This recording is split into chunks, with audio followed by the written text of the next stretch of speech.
va nécessiter donc le passage en termes de pour l'eau potable, que ce soit pour PNH.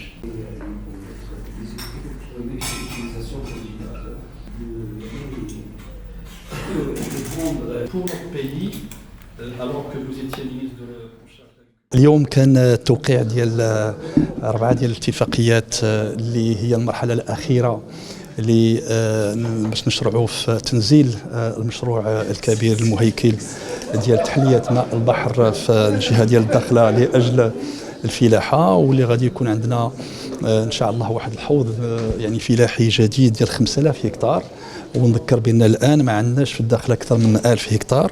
ودونك غادي يكون حوض اللي غيخلق واحد يعني دينامية في القطاع الفلاحي، وغادي يخلق تقريبا 10000 منصب قار، وكذلك واحد يعني النمو ديال مليار ديال الدرهم سنويا، وواحد المعدل ديال الانتاج ديال 500,000 طن.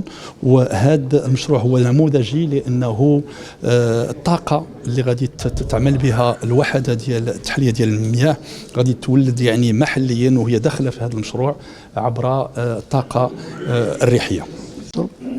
قمنا اليوم بالتوقيع على الاتفاقيات والمعاهدات المتعلقة بالشطر الأخير المتعلق بالمشروع الاستراتيجي المهم اللي هو مشروع تحلية مياه البحر بمدينة الداخلة. هذا المشروع اللي غادي يمكننا من الإنتاج، اللي غادي يمكننا من الإنتاج ديال واحد القدرة ديال 37 مليون متر مكعب في السنة، منها 30 مليون متر مكعب للسقي و7 مليون متر مكعب للماء الصالح للشرب. سيمكن هذا المشروع كذلك من ربط مدينة الداخلة بالمحطة ديال التحلية على طول تقريبا واحد 130 كيلومتر بواحد الميزانية اللي كتفوق 400 مليون درهم، اللي غادي يتم الانجاز ديالها كذلك من طرف المكتب الوطني للكهرباء والماء الصالح للشرب. هذا المشروع عنده خاصيه مهمه جدا، نظرا لانه ولأول مره اليوم كنشتغلوا في اطار واحد المشروع اللي هو مندمج بين الطاقات المتجدده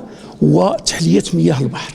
الطاقات المتجدده اللي اليوم المغرب كيلعب واحد الدور طلائعي جدا نظرا للكلفه اللي وصلنا لها اليوم في انتاج الكهرباء من الطاقات، خاصه الطاقات الريحيه اللي هي كلفه جد عندها تنافسيه عاليه جدا، واللي مكننا اليوم اننا غننتجوا المتر مكعب بواحد كذلك الكلفه اللي هي جد عاليه وعندها واحد التنافسيه عاليه جدا. اليوم شهدنا واحد التوقيع ديال واحد اتفاقيه اطار مع بين وزاره الفلاحه والمكتب الوطني باش نزودوهم من الماء الشرب للمحطه التحليه اللي وزاره الفلاحه غتنزها باش تسقي واحد المحيط ديال 5000 هكتار.